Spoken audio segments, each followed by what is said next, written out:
ऐसे और वीडियोस के लिए मेरे चैनल को सब्सक्राइब करें। 3, 2, 1, start. Several agricultural universities have carried out surveys and the results of these surveys are available. Punjab University carried out a survey and other research students have also and pointed out what the cost of production would be. For instance, in regard to wheat, they have arrived at the finding that the cost of production would be in the region of rupees 320, yet the procurement price is fixed at rupees 305. What is the justification for this?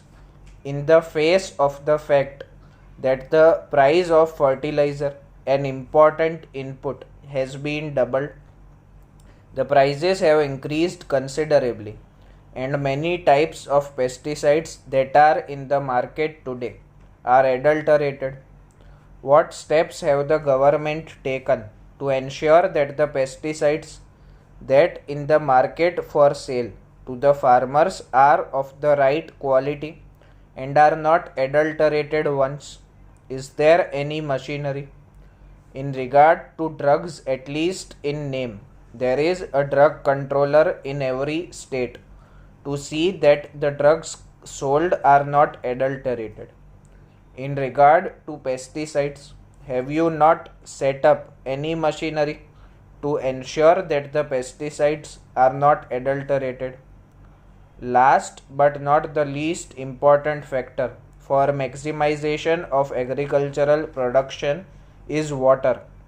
They say they have programs for increasing irrigation facilities. During the fourth plan, they wanted to bring in a considerable additional area under irrigation so that they could have assured water supply. They have similar programs in the fifth plan. Why is it that a number of these projects are not completed within the time schedule that is laid down? Why is it that a number of most desirable projects are not even taken in hand for years for one reason or another, and the majority of them are held up because of interstate water disputes? What steps have been taken by the government to resolve those disputes? They say they have no powers.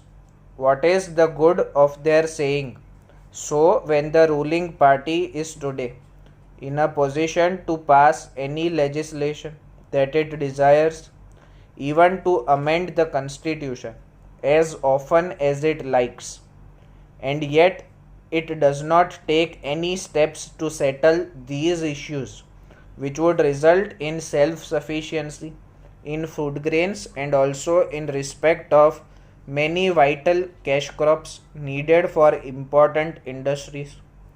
Why is it that we are unable to take any steps to settle these disputes and allow them to continue with no end in sight? A little while ago, I think a statement was placed on the table of the House saying that there were 157 projects outstanding in the scheme.